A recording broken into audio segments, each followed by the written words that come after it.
Hi, this is From Ideology to Unity.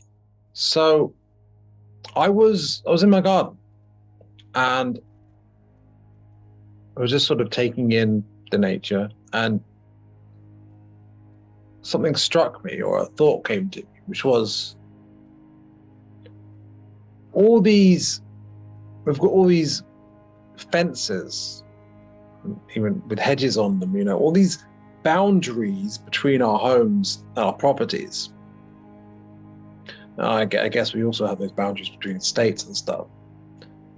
And in a way, they're kind of a symbol of separation, of fear in a way, because people feel more safe and secure with their own little kingdom, I would say. That they've got their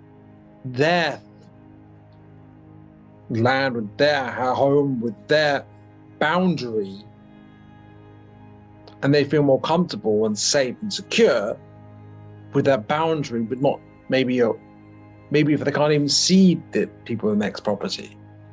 And they value this sense of privacy, but as a compensation for a sense of insecurity and probably low sense of self-worth and so forth. There's a lot of programming involved in that. And it occurred to me that it made me, I thought of anarchists. I mean, you typically, I'm not thinking of those who call themselves anarcho-capitalists, but anarchists in general. They have a perspective where largely, I don't want to generalize too much, but they have this opposition to property. Or at the very least, they think that the relationship we have with land should be much less exclusive.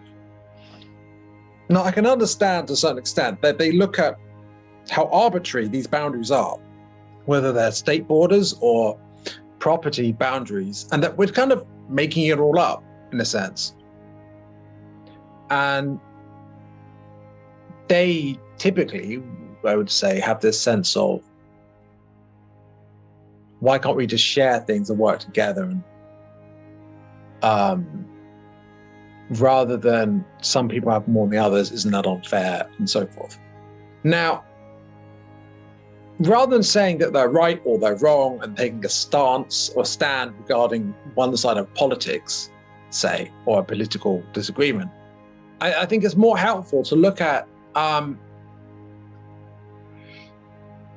the boundaries and the division, the separation, the fear-based separation, I suppose, and boundaries, the ways we divide ourselves up and separate ourselves up from other people, and with mental categories as well. It could be mental categories such as this is mine, this is theirs, but also we mentally view ourselves as so much separate from everyone else or every other person, and that we group ourselves together with others that we feel association with, but separate from others we feel disassociation from.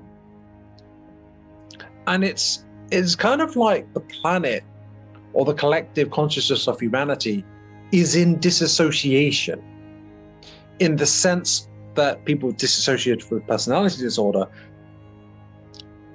as a psyche as a whole are in disassociation, and so split up into lots of parts. The psyche of humanity is disassociated when it's in its state. Now, it's not necessarily a problem, because we've been in third density for a long time, and it's all about, okay, what is second density about? Second density is about you're one with, okay, actually, let's go back to first density. First density is about simply existing in almost in a timeless sense. Second density is more about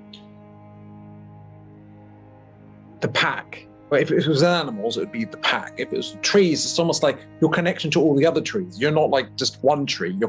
Or if you're fungus, it's the same thing. It's just, there's a connection with all of nature. There's always this there's something collective but unconscious about it, right?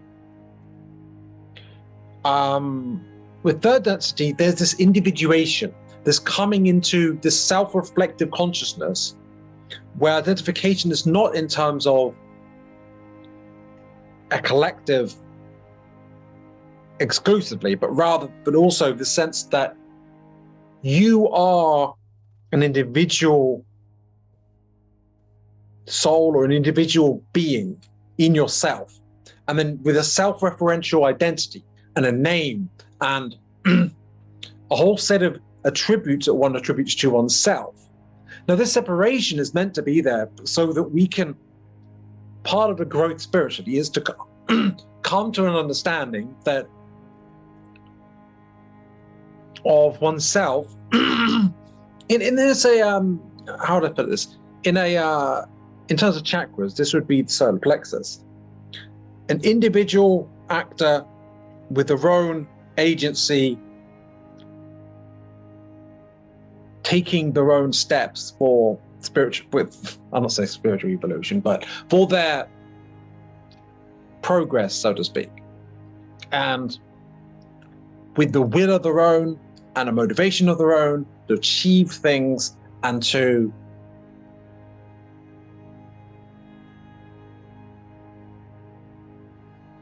survive and succeed in this world. Now, there may be some degree of illusion to that, but there's something true about that. Just if we look at it subjectively from the lens of the third chakra, which is from the bottom, the solar plexus yellow ray chakra, which is the closest thing in the chakras to the ego. And this is what we're growing and developing through third density, right? It's learning to develop, coming from second into third. And then once you're in third, you learn to fully develop this ego, this full sense of identity while under the veil of forgetting. And there's a lot of development in that. And then towards the end, there's a choice of service to others or service to self. Now, both kind of are the opposite at the same time, ultimately, and that's why they unify that sixth density. But essentially, do you not love yourself, but sort of absorb the love of others into yourself like a black hole? That's kind of service to self. It's not incorrect technically. It's just, it is a distortion, but it's not technically. I won't get into details of that. That's for another video. But in service to others as well, is like it's about equal interaction and equal exchange between souls and the common sense of joy from that interaction, but without sacrificing the individuality, because each chakra kind of builds on the previous one, just as each density builds on the previous one. You're not sacrifice. Okay, so you don't sacrifice your fundamental timeless being to be part of nature and the collective second density sense, or part of the pack, or whatever it is, right? You don't sacrifice your collective oneness with nature in a second density sense in your individuation in third density. And in fourth density, you don't sacrifice your individuation in your integration into a social memory complex. Now, this social memory complex can either be hierarchical and like a ladder where you would take life, love, force, energy from those below you in it, and it's taken from you by those above you, which ultimately, I mean, that doesn't sound appealing at all to me, but for some souls, that's what they're into, I guess. That's a legitimate choice, even though it's a pretty miserable choice in my opinion. But anyway, service to others is about that free exchange and interaction. That's open and unrestricted, not separation, but rather an abundant, overflowing heart. What's an overflowing heart? An overflowing cup. So if imagine there's this water that represents the love, light, energy that we are made from, right? And that revitalizes us. It's prana. It's the energy that we are sustained by, ultimately. Now, obviously, you can look at it in a physical sense and say, oh, it's food. But you kind of get prana from food anyway. But we also require from Mother Earth and from our logos, was it sub-logos? I'm not sure. The sun, anyway. In some sense, it's from the logos and from the central sun, which is ultimately the logos and is the center of the galaxy and the galaxy as a whole. I'll say the central sun is the center of the galaxy as a whole, which is the logos. And I guess there's different logi, which are different galaxies, something like that. In any case, we get prana nutrients from that. And it's all one, right? But it comes from above, so to speak, as a gift, I suppose, but also we return back. Anyway, so why am I going into this? So the context is, I imagine most of our souls are interested in service to others. And from what I've heard, at the very least, from what I've looked into about the law of one and stuff, it is already determined, even before 2012, that it was going to be a service to others ascension, essentially. I don't know if that's absolutely true, but that seems to be the way we're going. So in that context, it's not necessarily wrong that we've got all this separation and division and egoic suffering that's developed. In a way, it's been a fundamental feature of an important step in our spiritual evolution as a species, as a collective even. But we've been largely disassociated as a result. And not just that, there have been attempts to divert. There have been attempts by what Ra describes as, well, service to self crusaders. Why crusaders? Because it's, my perception is that they're not atheists. They have a spiritual view of reality and how it works. It's distorted, but it is technically legitimate as an interpretation. And it's a service itself an interpretation. And they truly believe it's the only way. And that they think the service to others is false and a delusion, which isn't true. Both are valid, actually, but also even more valid in their integration together as one in the sort of unpolarized service to unity. But that's sixth density stuff. We don't need to rush there. We choose which distortion we go with to get to sixth density, basically.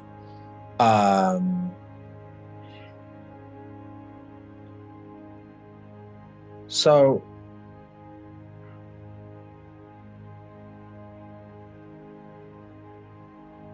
there's a symbol of these boundaries.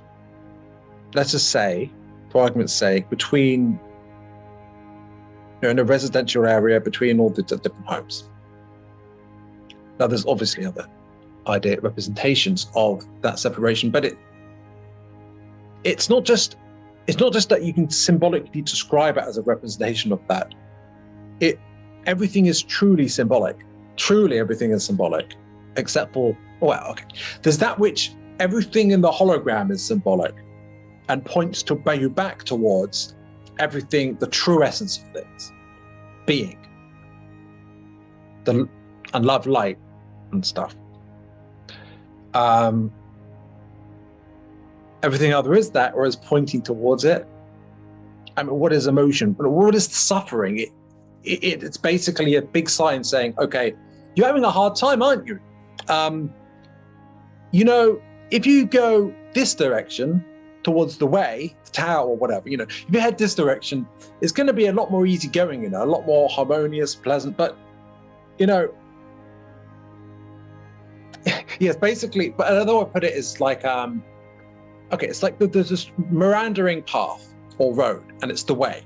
And it's between yin and yang, it's between the extremes of, you could say, order and disorder, or order and chaos, or the masculine and feminine. Any duality, it's between those. And it's also the truth of things in any case. Now, well, obviously, if you divert from that path, it's going to be rugged terrain where you're suffering trying to traverse it.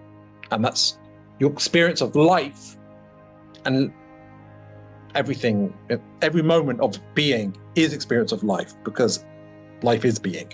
Every experience of being, every moment of being, it can be smooth or it can be rough. It depends on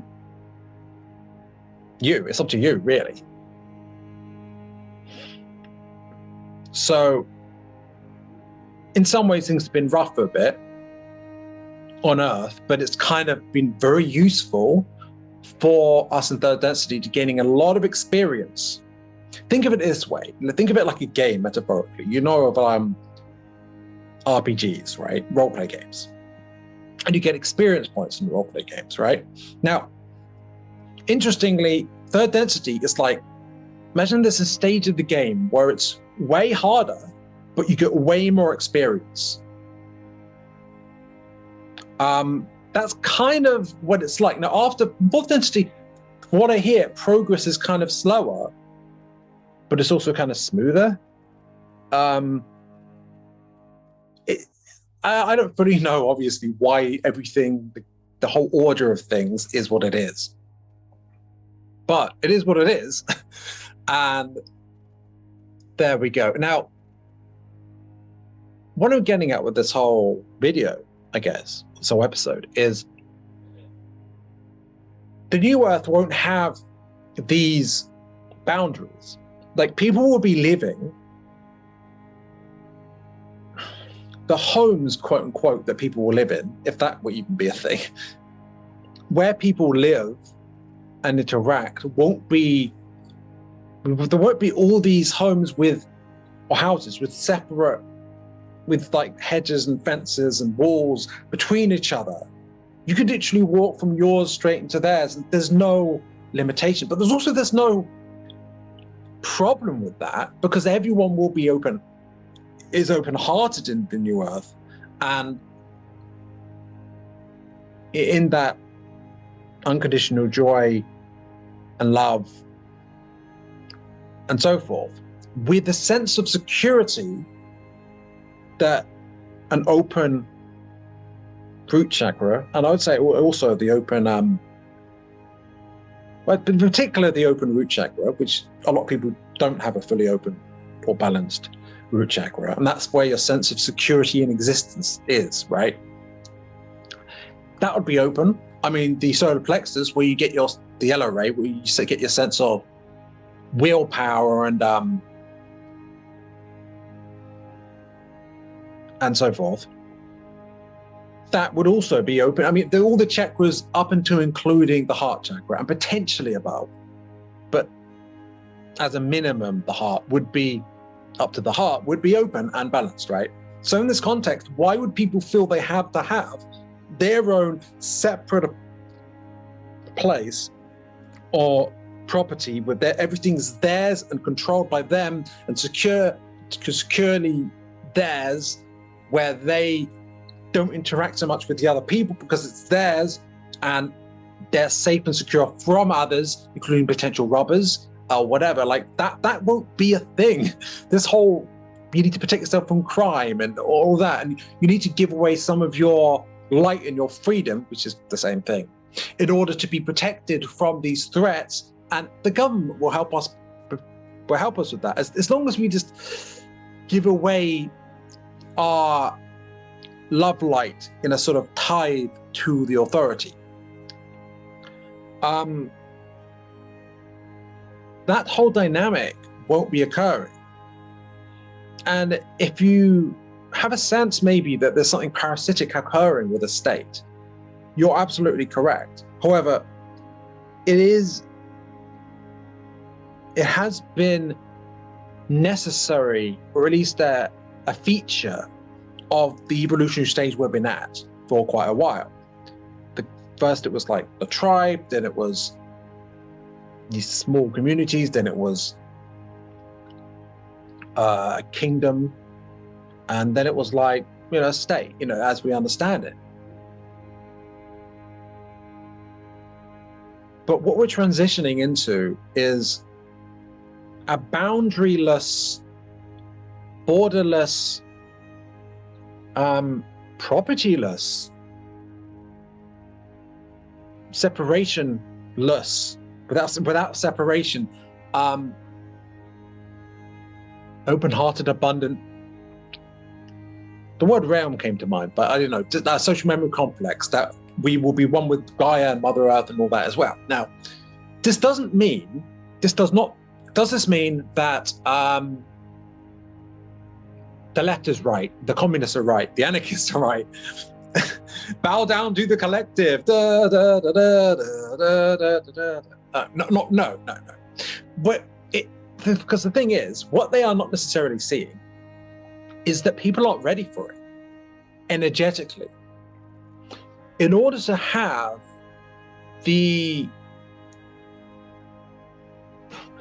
what they describe as communism, or the social New Earth isn't communism, okay? It's actually the best of all the systems. But in any case, how to put this? It's collective and yet it's individual at the same time. It's not sacrificing individual existence for the collective. It's not sacrificing collective social bonds between people. It's not sacrificing that for the sake of individual liberty, because there's this thing with politics where it's like these two extremes in the duality of like, one is like, we're acting for ourselves, for our own freedom or our own autonomy, achieving our own things, and we work hard and we get the rewards for that, and people don't, and the conservatives will say, okay, you worked hard for it, you get to keep that. And they tend to have high conscientiousness, and that tends to be the mentality of high conscientiousness, that you work hard and you get the result, and that you get to keep that. And if that means there's inequality, from their mind, that's okay, because you worked hard, so you deserve more, because you're more worthy than other people. Because hard work to someone who's conscientious equals higher worth. This actually means that they actually have a low sense of self-worth, and they're constantly trying to get to feeling worthy by hard work. And there's a sense where parents might have put into them this idea that they aren't worthy, but if they do this X, Y, and Z, then they are. But it's like an egoic hamster wheel, right? But then this whole idea of, and there might be this libertarian or right wing, or sometimes in the left liberals, this idea of liberty as your free individual agent, but not so much about the hard work, but more about, don't tell me what to do, I can do what I want, which is almost like a rebellion against this authority. I mean, sometimes you get this combination with paleo-libertarians or paleo-conservatives, where it's like a combination of the two, that they're rebelling against authority, but they've also got this idea that they need to get hard work to be worthy in authority's eyes. It seems contradictory. That's because the ego is insane, and most people are insane.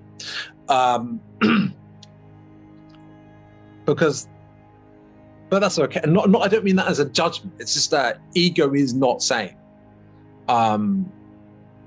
Anyway, so I didn't really fully intend to go into politics there, but it's fine. It is what it is, right? So there's this idea that you're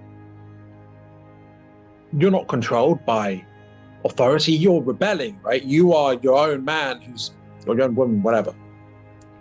And you're your individual person, and part of your identity will be framed fundamentally as an identity of someone who rebels against the authority to which attempts to control them. But of course, that sense of identity is fundamentally based upon authority.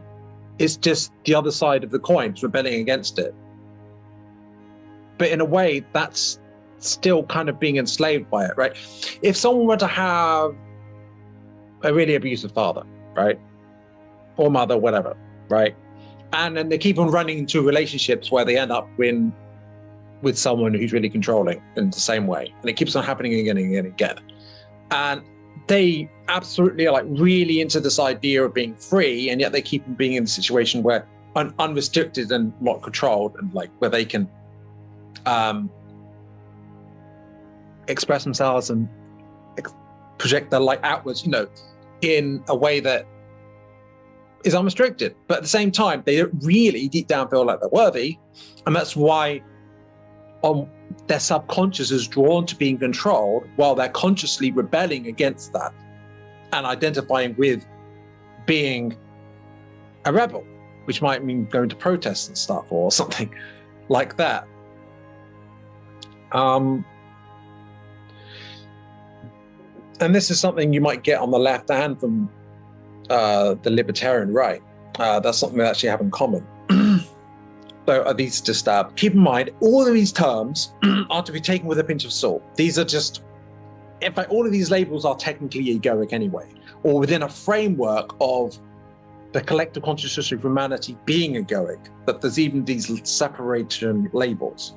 So it might seem like some sort of hypocrisy that I'm even using these labels, but think of it as a communication device rather than an absolute statement of truth in an absolute sense. So as for the left, there's the radical left, whether it's a libertarian or anarchist left, or whether it's quote unquote authoritarian left, right? There is a sense that rightfully the fruits of your labor are yours. Oh, wait, not yours, that they are collective, and that you should be given the fruit of your labor, but it should be equally distributed. But it should be given to you. No, that should be given according to what your need is. There's a sense of fundamental it not being safe, but the idea that authority can provide for you, at least in the tanky version, so to speak, or the authoritarian version, it's like you're fundamentally feeling not safe, but if you giving your power away to authority who will provide for your safety and needs. Okay, so this idea of safety and well-being and lack of worth. Okay, safety and well-being being threatened fundamentally in a block root checker way, right? A low sense of worth as well.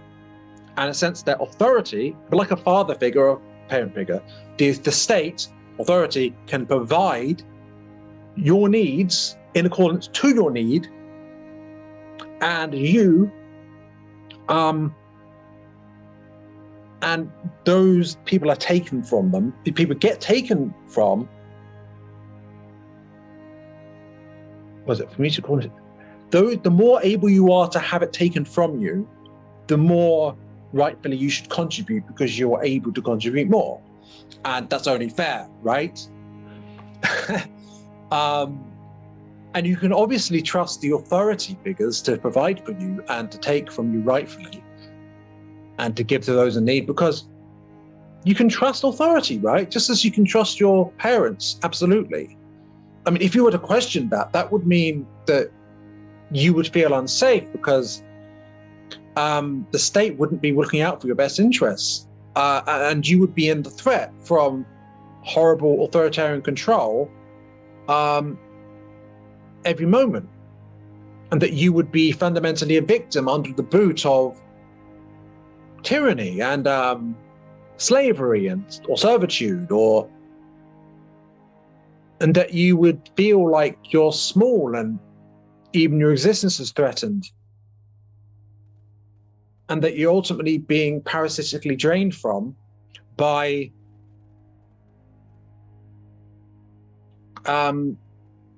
energy thieves, essentially, in some sense, because rulership tends to be service to self in nature and tends to be parasitical or taking or stealing from energy in some sense. It takes the light for itself because it doesn't have its own source of light because it's so disconnected from the light that it needs to take other people's light. And the relationship with the state in communism, but also more broadly in the absolute trust in the king or the state or the chieftain, what it fundamentally, or even the church or the priesthood, is fundamentally, that dynamic is fundamentally where a very low sense of self-worth and a low sense of self-worth, a fundamental feeling of insecurity, and it's a kind of almost fearful desperation in giving away one's light and love and liberty, which are the same thing in a way. Giving away that energy, the prana, giving it away in order to be provided the basics to survive. But if that is rationalized with programming as in terms of identity and in terms of the way it has to be,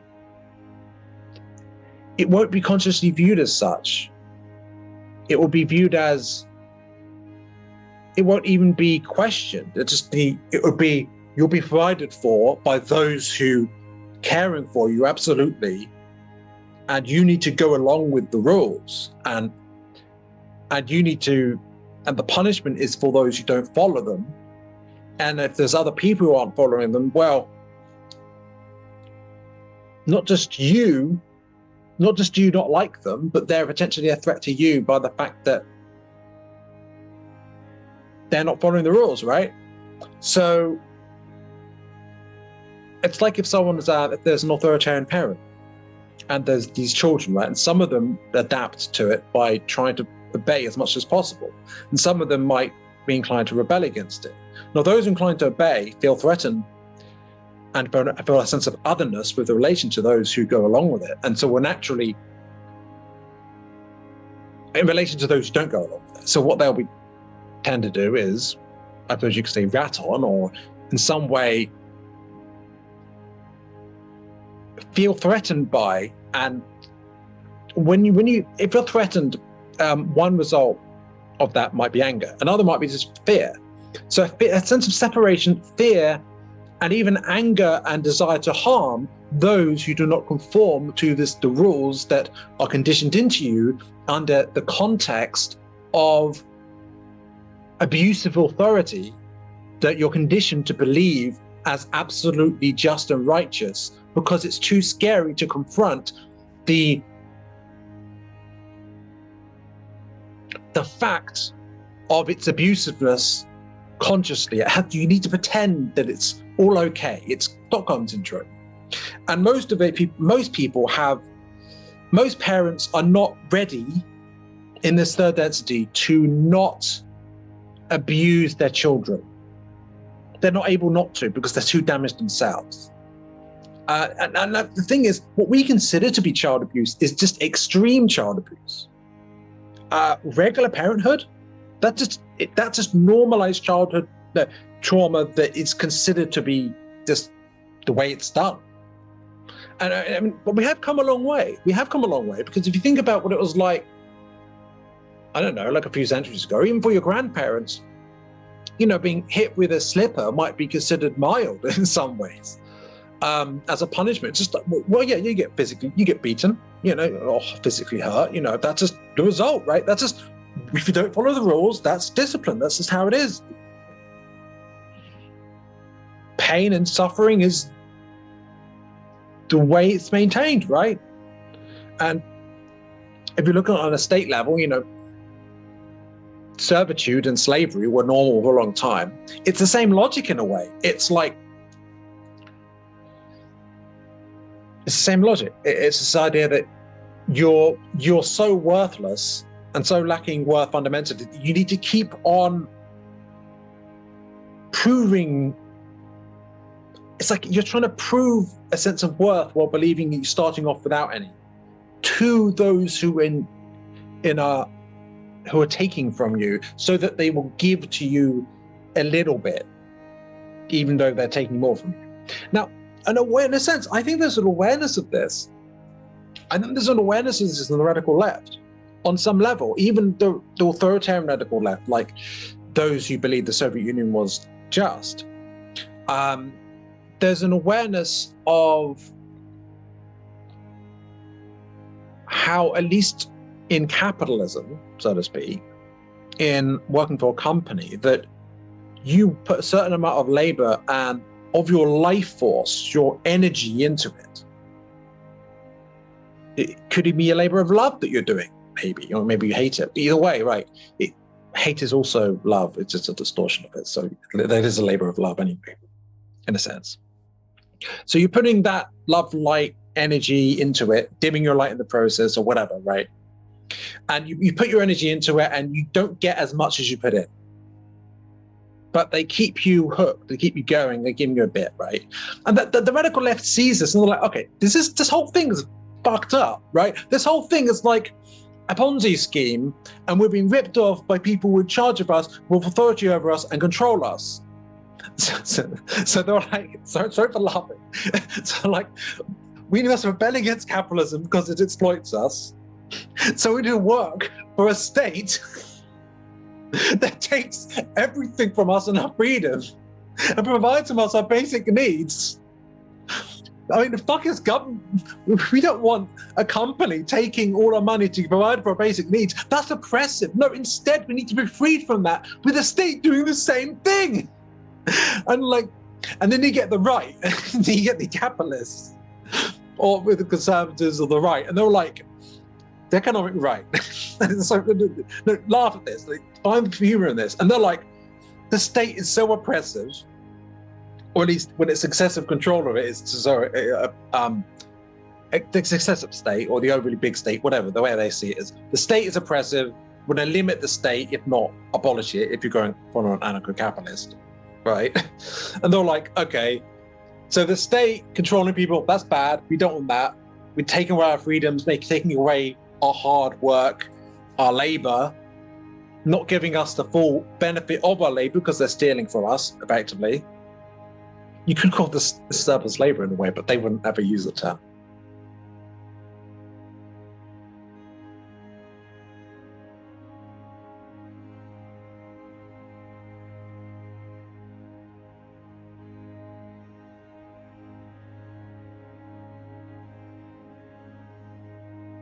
Okay, so that the state's taking from us, oh, isn't that so unjust? How could they do that? We must instead have more capitalism, have more, have the more control by the corporations, because otherwise we're being ripped off and stolen from by the state, and that's oppressive, right? The only way to be free of the oppression of the state is to give it all away to corporations or businesses instead, right? It's quite an interesting duality, but they're both missing a key part of the picture.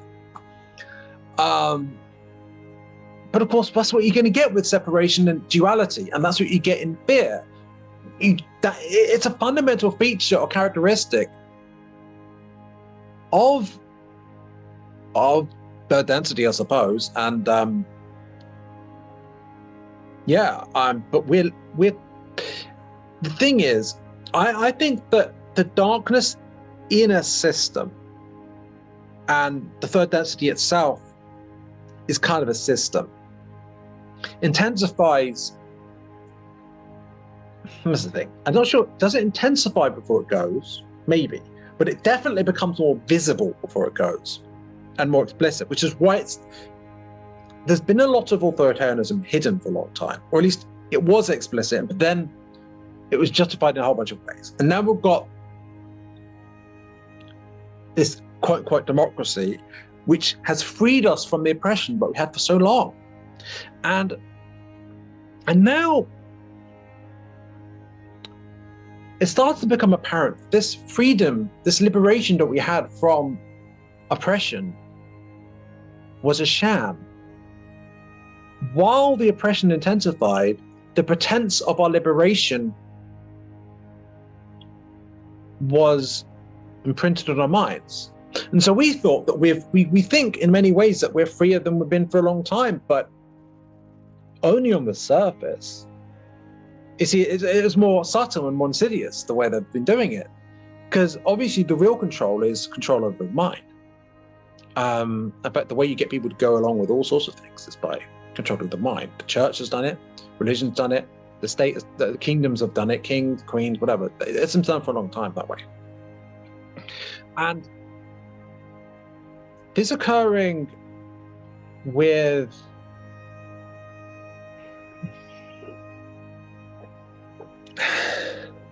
an elective system, a democracy, so to speak, but also a capitalist society where we can buy what we want, right? You know, at least what's on the shelves. And but of course, there's the corporations, the businesses, they've got their special licenses and special limited liability, and these special privileges and things they're granted from the state, which, as you know, with tax, takes from everyone and imposes, and people give away their wealth, or in a sense, the energy of their labor, so to speak, or the energy of, okay, essentially, it's all, we've got all these systems that betray it, like on the surface, but what's really happening is the state is taking your prana, your life force, your light, and what's really the state? The state is a bunch of people in charge. Now, if they don't start off service to self, they become service to self largely. So a bunch of service to self parasites taking your light and calling themselves the state. And then they give you elections where you get to choose which parasite you have in charge. Except that they're not really in charge, because there's so much vested interest and lobbying and secret society influence and dodgy things going on that that's a charade anyway. They're not the ones in charge. The ones in charge are, you could call them the oligarchy. That's certainly how it's described by someone, an acquaintance of mine, someone I interviewed called, was it Conspiracy Reveal? That's his YouTube channel. But anyway, that's what he describes it as. I don't think he's the only one to describe it that way. But essentially, it's in back rooms.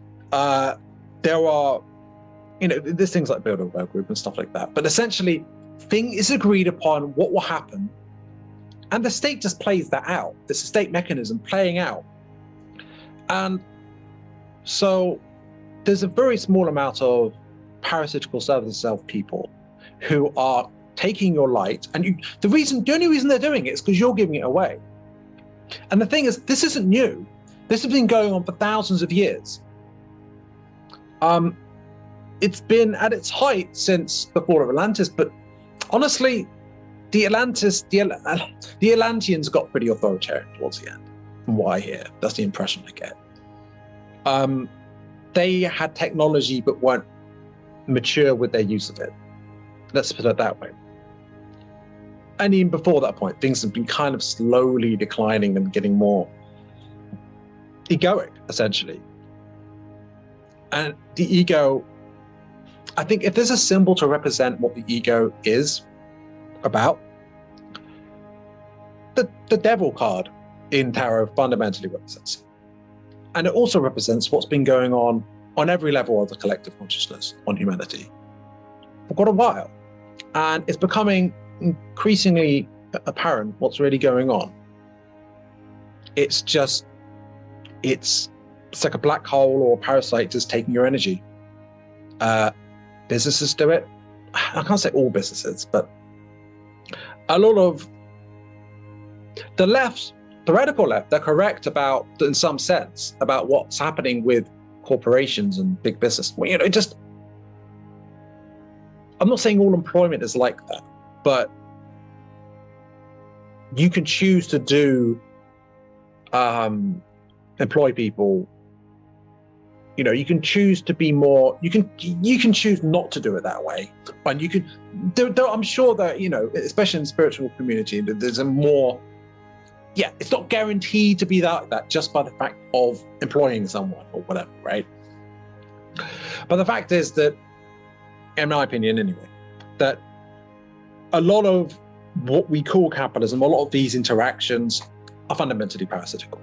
And what the right, especially the libertarian right, but whatever that means, and to some extent conservatives as well, they look to the state, and at the very least, when as they put it, the side of the state grows too big or gets too controlling, which is an interesting way to put it, because it's kind of inherently what it does. But nevertheless, they do recognize to some extent what the state is doing. And the libertarian left, I suppose, at least they see as well, interestingly, that the state is kind of like that too. Now, they attribute it all to quote unquote capitalism.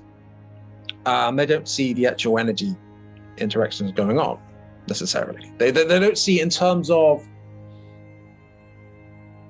the spiritual terms that we can see it in. They see it in terms of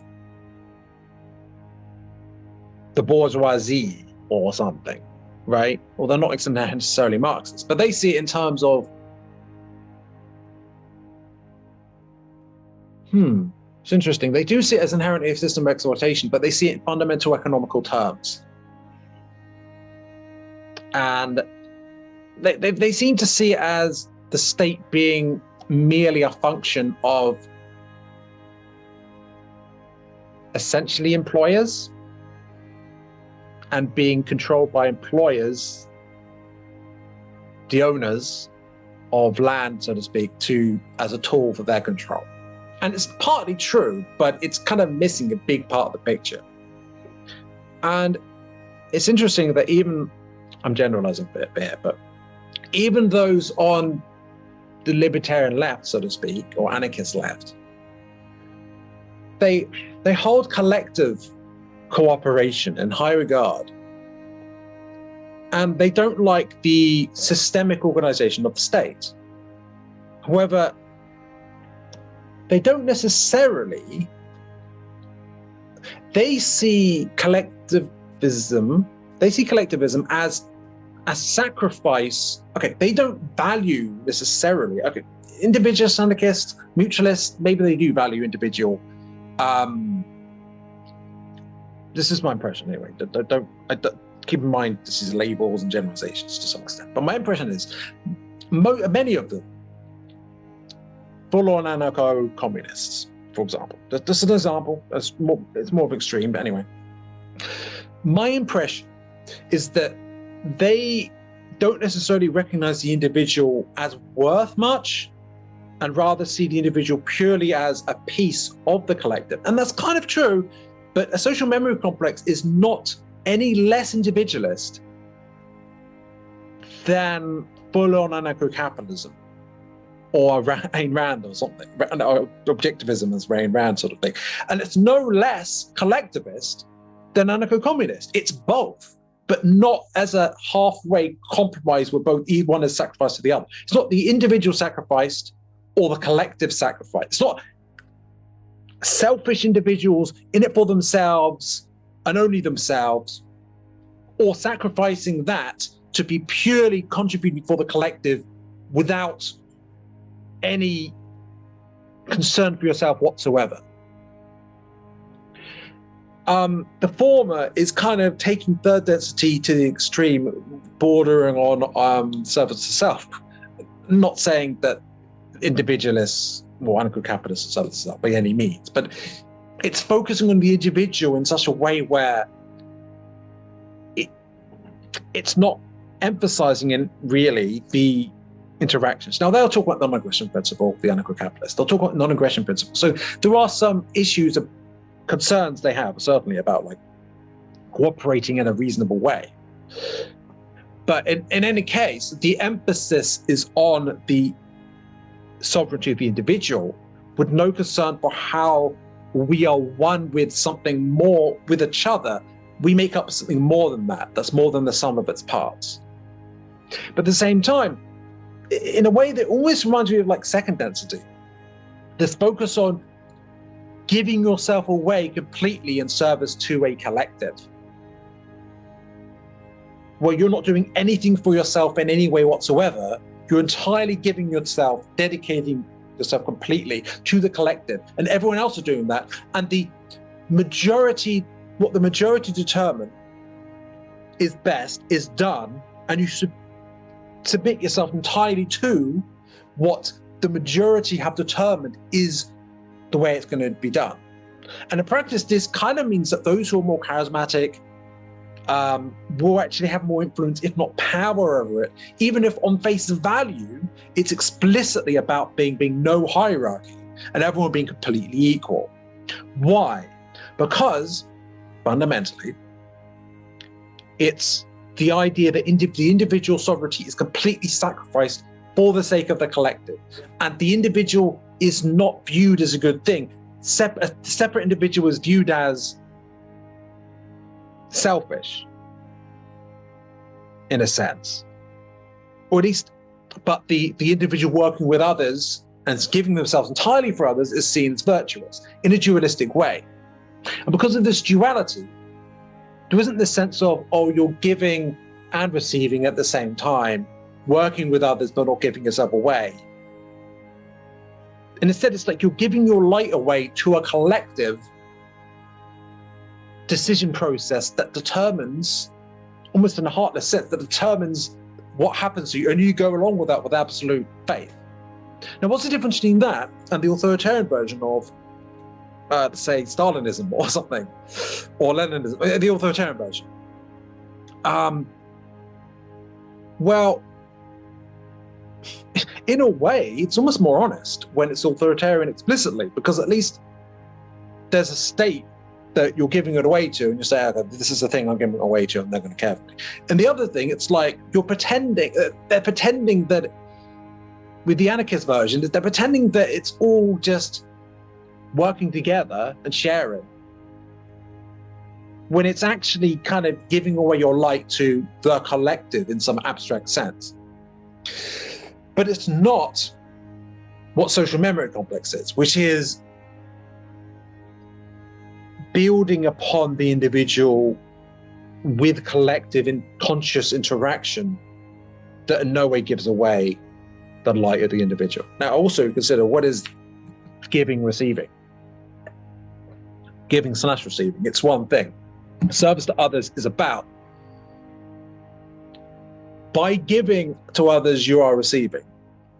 But it's not giving as a sacrifice. It's giving, following your passion and love, and enjoying what you're doing. Say, suppose you love animals and you're, I suppose if you love animals. No, so that's not the best example, though. It is a good example, but suppose you're, you just love caring for people, and you work in a lot of people's home, and you just love what you're doing while you're taking care of them, for example. That's just an example, right? Although in the process of giving, there is a joy in giving, and that is the receiving at the same time, because that joy in giving is the receiving by the law of exchange of what you're giving simultaneously from the universe. So in what you're giving, in that love, you're receiving the love from the universe. In prana as love light, and that's why you are in joy, right? And simultaneously you're receiving. You're not just you're not giving with no expectation. Okay, you're not. You see, what happens with as a service of self being, and on one hand taking, or someone taking but not giving, and there's person B is giving but not receiving. They're giving everything, draining their cup completely out of a sense of duty, but they're not even enjoying it. They're just like, I've got a duty to do this, I should do this, I'm not worthy if I don't. So they're pushing themselves, working really hard, working themselves to the bone, because they've got to, that's their duty. They feel like they have to, and they're not worthy if they don't. And there's someone else who they don't feel worthy, but they've repressed that, and instead they're kind of like, they're getting off on the control and the prana that they're getting from others. And both are voluntarily interacting in the situation. An abusive relationship is fundamentally this. And the state is fundamentally an abusive set of relationships as well. That whole dynamic, it happens when it happens in the market. I wouldn't say the market, because voluntary exchange is not inherently bad at all. But when it happens where, let's say there's an employer, a corporate employer, whatever, and someone's working themselves, you could say to the bone, or they're putting way more in than they're getting out of it, right? And they're going along with that, and maybe they even feel that they should do, or they have to, but it's not coming from a heartfelt place, it's coming from a fear-based place, right? And then there's someone else taking from them, and they're afraid if they don't take they might view the world as a predatory place where you need to work out for yourself at the detriment of others, and that's the only way to survive. That's their perception of it. And they'll be doing that. Now, this whole interaction is entirely consensual, on a soul level at least. But if you can exert influence over someone's mind such that they think they have to give it away, or that they choose to give away their light, well, you're receiving it free, right? Well, not for free, because there's a consequence of it, because there's a law of exchange. Everything has to be balanced, ultimately. And it will be. That's how karma works. Meanwhile, the quote-unquote right tends to be blind to, the quote-unquote right tends to be blind to what's happening, that kind of abusive interaction in quote-unquote capitalism. The left tends to be blind to that, what's happening with the state. Although I am generalizing a bit, I will say the left as a whole at the time of George Bush were seeing the authoritarianism of the war on terror. And the right as a whole were not seeing it at the time. So this does go in ebb and flows, it does adjust, it's dynamic. And that seems to have been a flip that's occurred.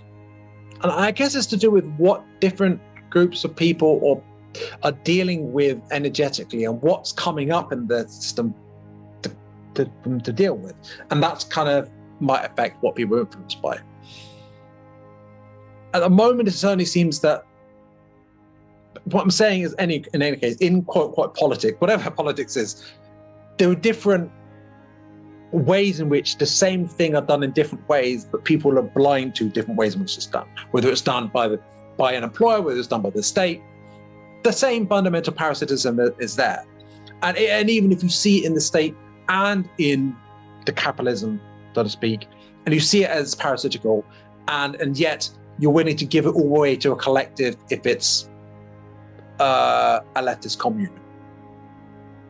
And if that giving is done in a way where it's imbalanced and not in a heartfelt equal place, then there will be some, even in some a communist commune, anarcho-communist commune, who might be taking in exploiting it for their own gain, and others that are giving away and sacrificing without allowing themselves to receive, out of a sense of fear.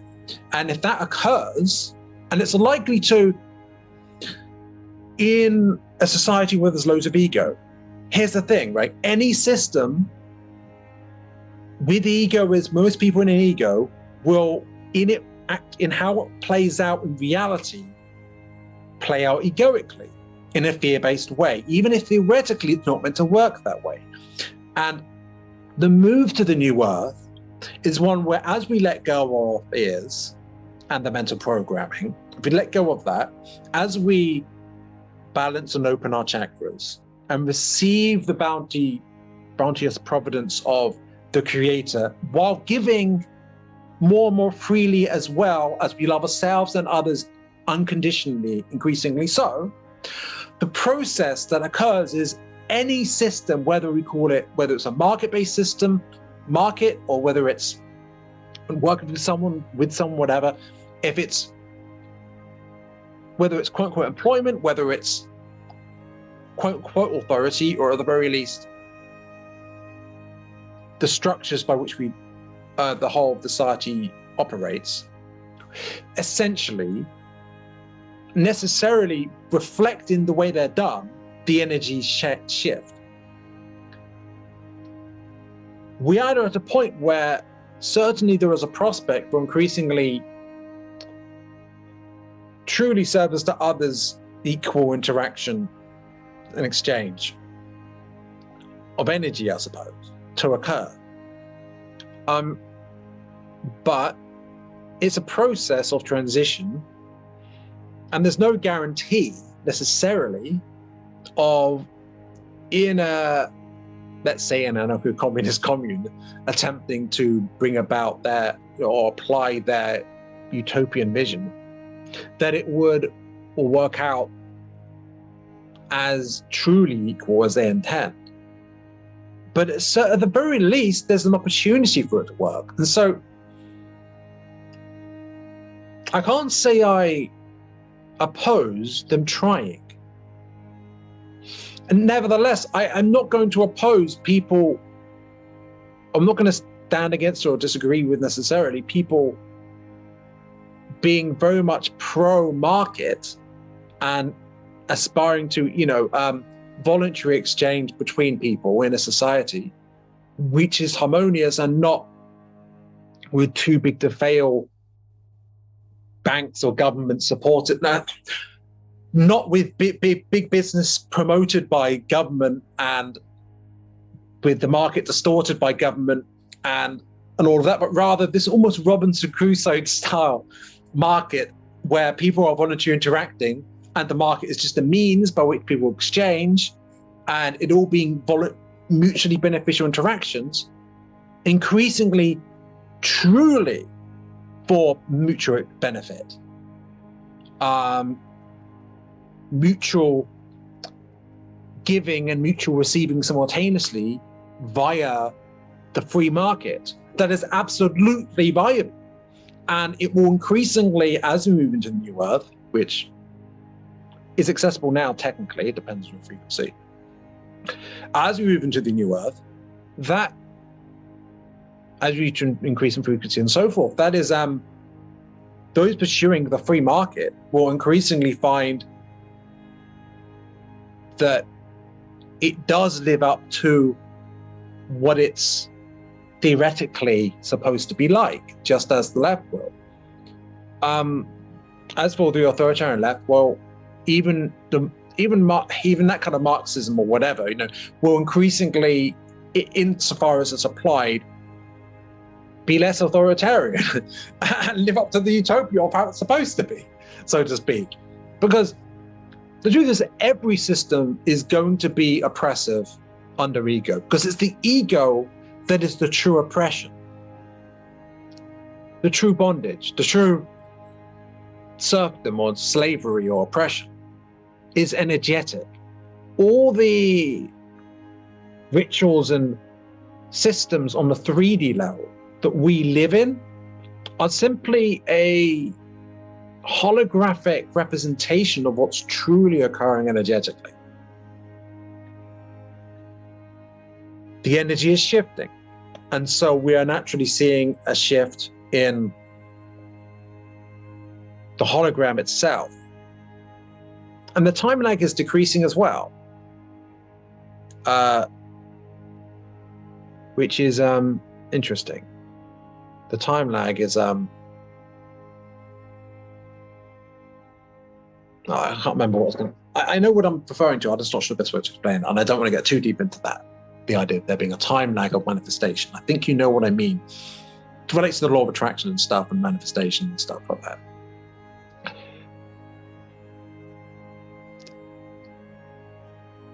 So for any system, it's like that. But also, the false duality is increasingly. Instead of that, we're increasingly getting unison of opposites.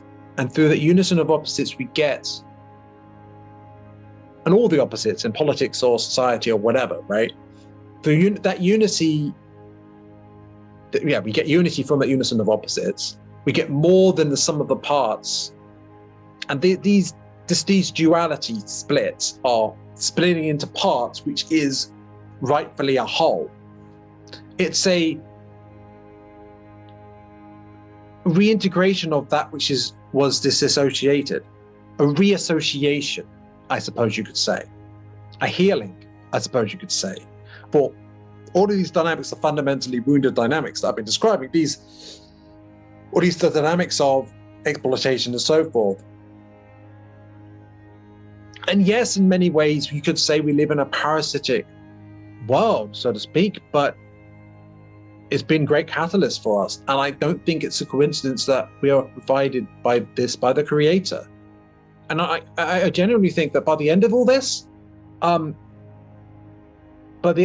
we're fully awakened, like the amount of light that we will have, the amount of experience, I really feel like we'll be truly in good stead once we're in fourth density positive. As a result of everything as a collective we've gone through and all the experience we've gained. And I don't really feel like it's as it should be. It's fine. This is a lot longer than I intended, but I'm glad for it.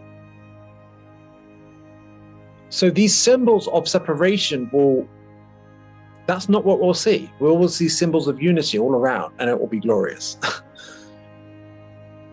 Like there won't be a border between where you live and someone else. And okay, here's another thing to explore: borders.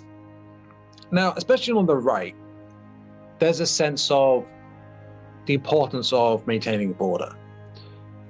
Now, I, for quite a while, was very much in favor of maintaining a strong border on the country.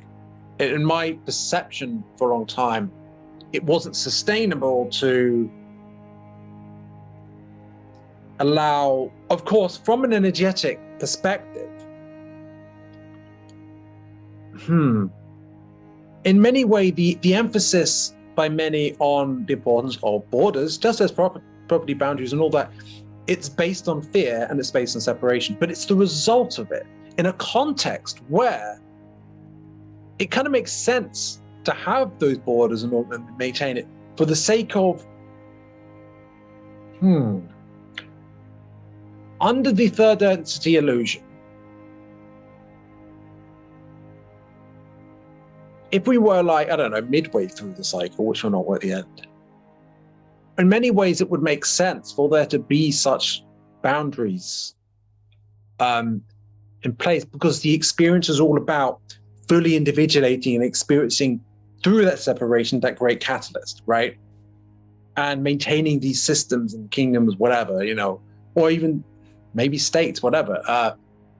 Maintaining the borders has some importance.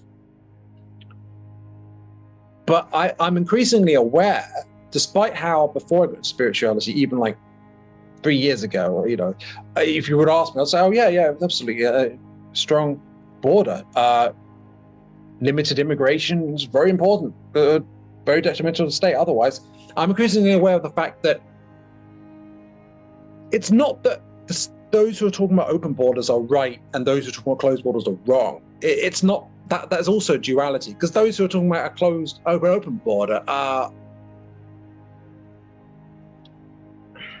those quote-unquote globalists, so to speak, or those who are talking about the idea that it's fundamentally oppressive not to let people cross the boundary because it's racist against those of the other group. And obviously it must be because you hate that color of skin if you want less immigration, because a lot of them are of a different color of skin, which kind of has its own racist logic to it. But anyway, it's like the left being racist there. But anyway,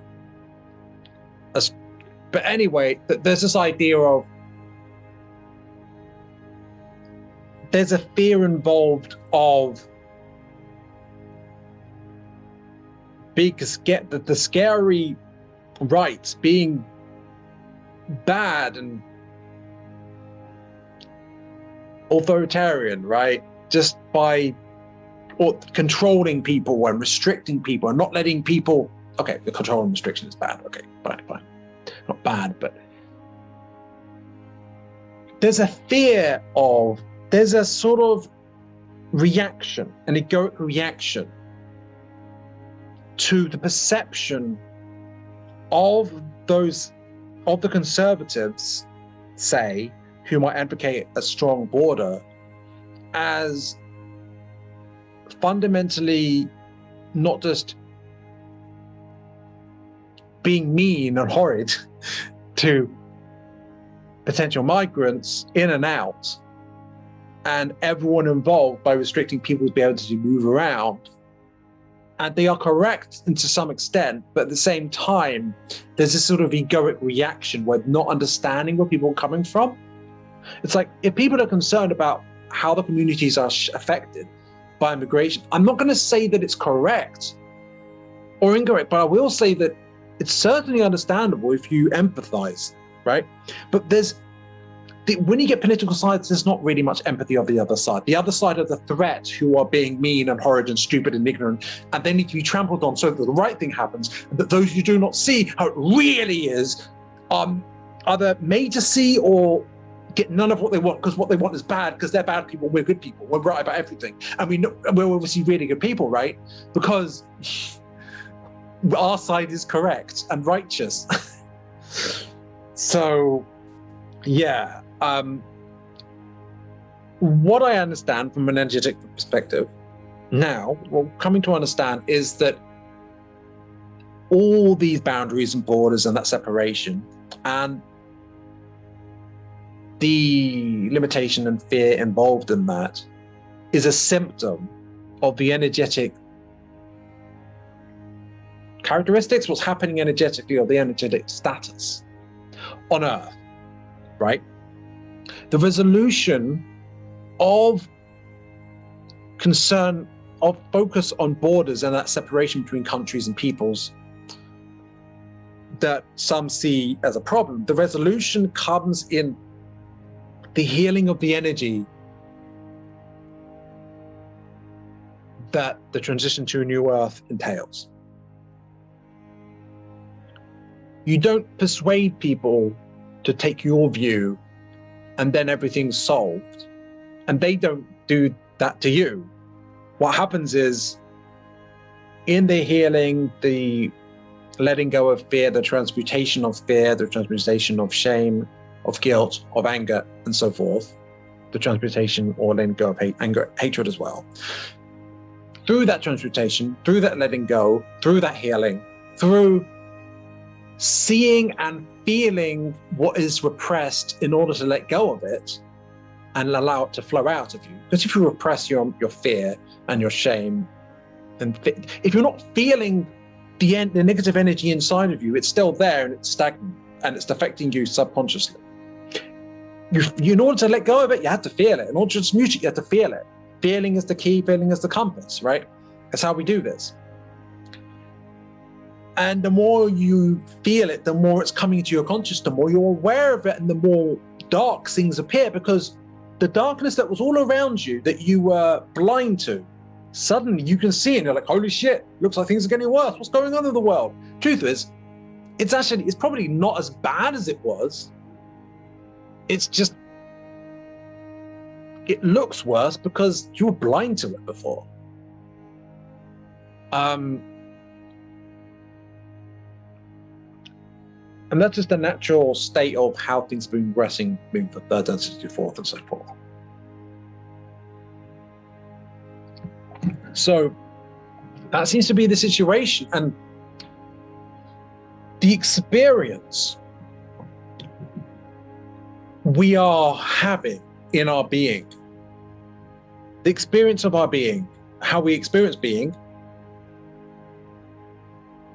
is in order to, okay, suppose you want to have a smooth experience on a smooth paved road meandering along the way. You would like your way to be smooth. You wouldn't want to be suffering through the hardship of rough terrain, right?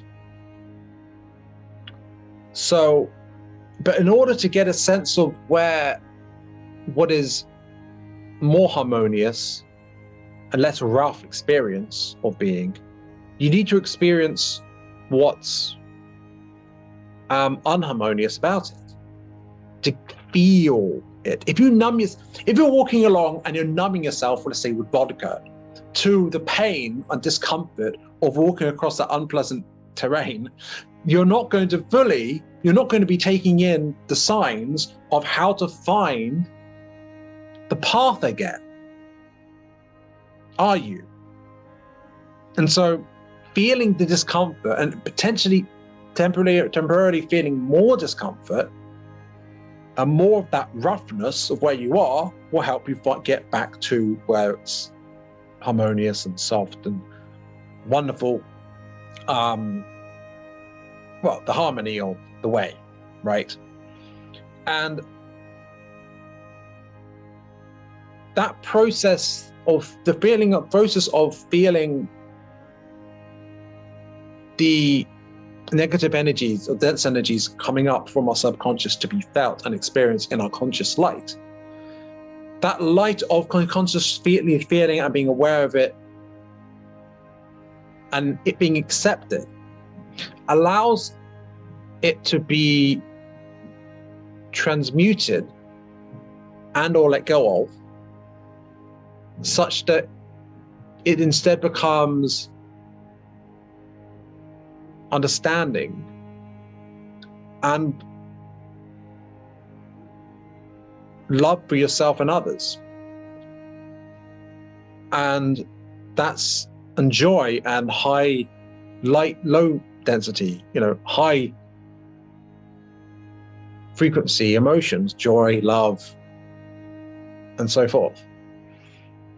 And not joy as in temporal pleasure, but true joy.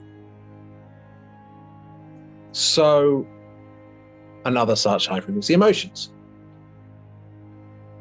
But that's healing. That's letting go of egoic programming, and that's coming back to harmonic synergy with the creator, something like that. I think you know what I mean. So I have a sense that I'm done here for now. Hopefully you enjoyed it. I don't even know how long this was, but without further ado, have a great day or great evening, and bye for now.